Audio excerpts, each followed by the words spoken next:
और इस नाम को क्यों सुनना जपना चाहिए कि ये दुष्ट से दुष्ट को भी सुधारने की सामर्थ्य रखता है। इसीलिए सठ सुधरहि सत्संगत पाई, पारस परस उधात सुहाई। राम सिया राम जय जय राम राम राम राम राम सिया राम जय जय राम। अच्छा, जो न सुनना चाहे, जिसको राम नाम में मन न लगे, उसके लिए भी भगवान शिव ने उमा को एक बात कही कि उमा आप तो चलो सो गई थी, है ना? एक है श्रोता, एक है सोता और एक है सरोता। काटा पीटी, अच्छा इतना टाइम लगा दिया, ऐसे करता है वैसे करता है, कथा की जगह और बातें ज्यादा करता है। जो इधर उधर की दिमाग ज्यादा लगाए कथा में, उनके लिए भी भगवान शिव कहते हैं हो उमा कहूं ते लोग अभागी, हरित जहोय विषय अनुरागी। राम सिया राम जय जय राम राम सिया राम जय जय राम राम सिया राम जय जय राम। ओ सीता राम जय जय राम सिया राम जय जय राम। सिया राम जय जय राम सिया राम जय जय राम। सिया राम जय जय राम सिया राम जय जय राम। ओ सिया राम जय जय राम ओ सिया राम जय जय राम ओ सिया राम ओ मेरे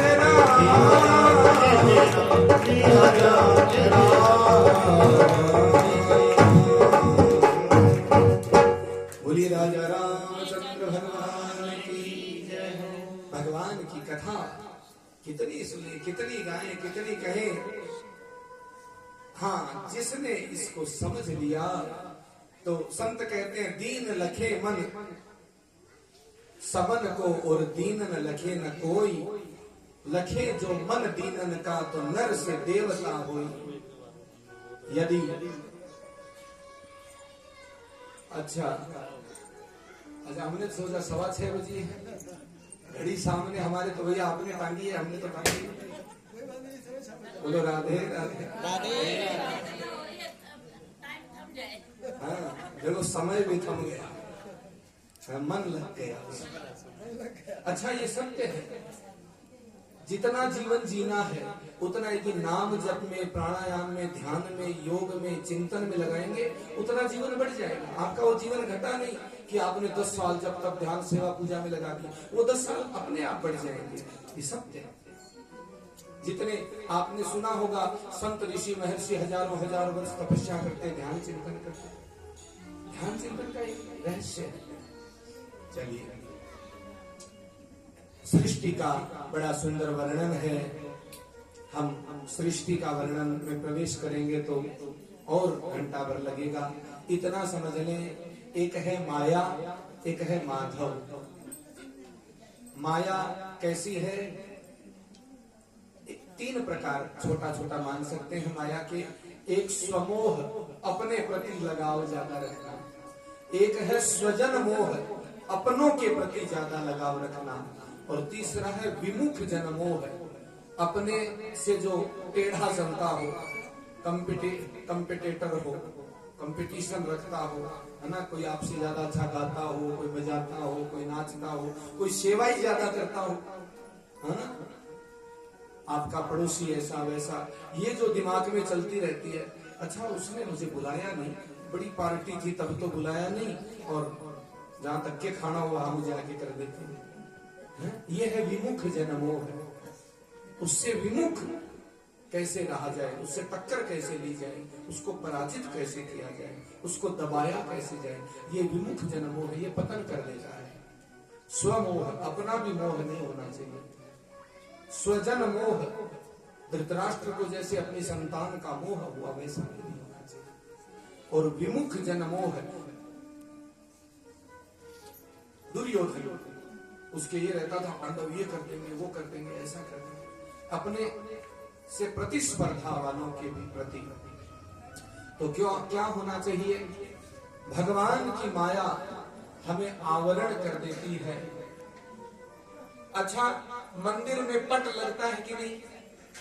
यदि पुजारी जी को सबको दर्शन कराने तो पट हटाने पड़ेंगे, है ना? तो जब मंदिर के पट खोल सकीरी मिली है साईं दीदारा, उस प्रभु का दर्शन करना है तो पट को तो खोलना पड़ेगा। ऐसे ही माया रूपी आवरण, ये पट को हटाना पड़ेगा। इसीलिए संत कहते हैं, माया को सब कोई भजे और माधव भजे न कोई, जो कोई माधव को भजे तो माया चेली होए। यदि माया को चेली बनाना है ना, तो माधव के चेले बन जाइए। भगवान गीता जी में कहते हैं, मामेव ये प्रपद्यन्ते तांस तथैव भजाम्य हम, जो मुझे जैसे भजता है मैं भी उसको वैसे ही भजता हूं। सीधी सी बात है, टिट फॉर टैट। आप इंग्लिश में कहो तो सीधा सीधा। और यही ब्रह्मा जी को कहा, सृष्टि यदि बनानी है तो ब्रह्मा जी तप करो। ब्रह्मा जी ने तप किया, उनको चतुश्लोकी भागवत सुनाई। और मैत्रेय विदुर जी का हरिद्वार के गंगा तट पे बड़ा सुंदर संवाद चल रहा है। पहले वृंदावन में उद्धव जी के साथ संवाद हुआ, अब गंगा तट पे मैत्रेय जी के पास आ गए।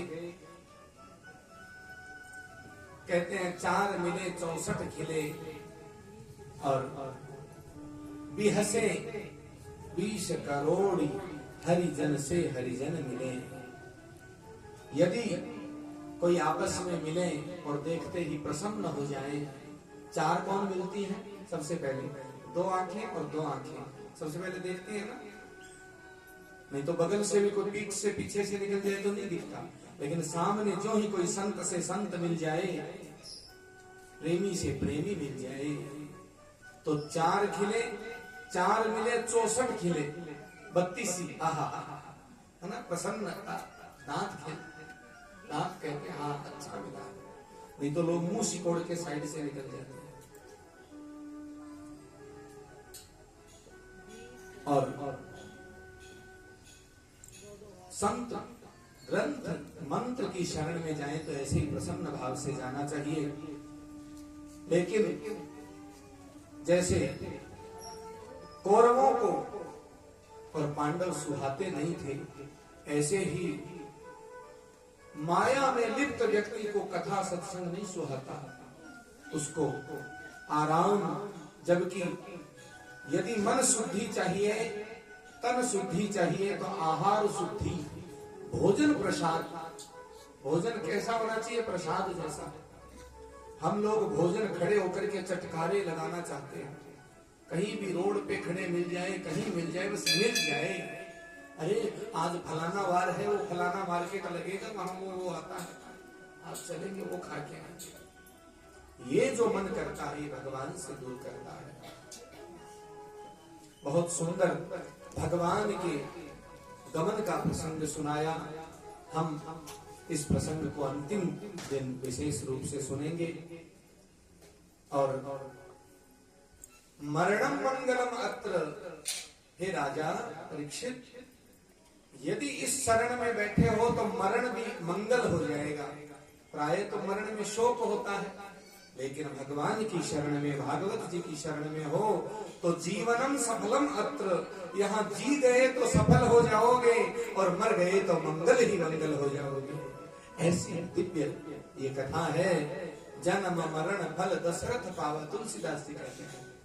जन्म और मरण का फल यदि चाहिए तो भागवत जी की शरण में आ जाइए, रामायण जी की शरण में आ जाइए, पुराण की शरण में आ जाइए। चाहे वो शिव पुराण हो, चाहे वो देवी पुराण हो। आप लोगों के बीच में तो हमें केवल भागवत जी कहने का ही अवसर अभी तक मिला है, लेकिन 9 शक्ति पीठों पे और राजस्थान के कुछ क्षेत्रों में, आगरा इत्यादि में कई बार देवी भागवत कहने का भी अवसर मिला। कभी कभी राम कथा कहने का भी अवसर मिला, कभी शिव कथा भी कहने का जो अवसर मिला, तो कथा बस जीवन में उतरने वाली होनी चाहिए, नहीं तो क्या रह जाएंगे? व्यथा। यदि व्यथा को हटाना है तो कथा की शरण में आना पड़ेगा। और जो शरण में आ जाते हैं, तुलसीदास जी पत्नी के कहने से ही सही शरण में आ गए थे।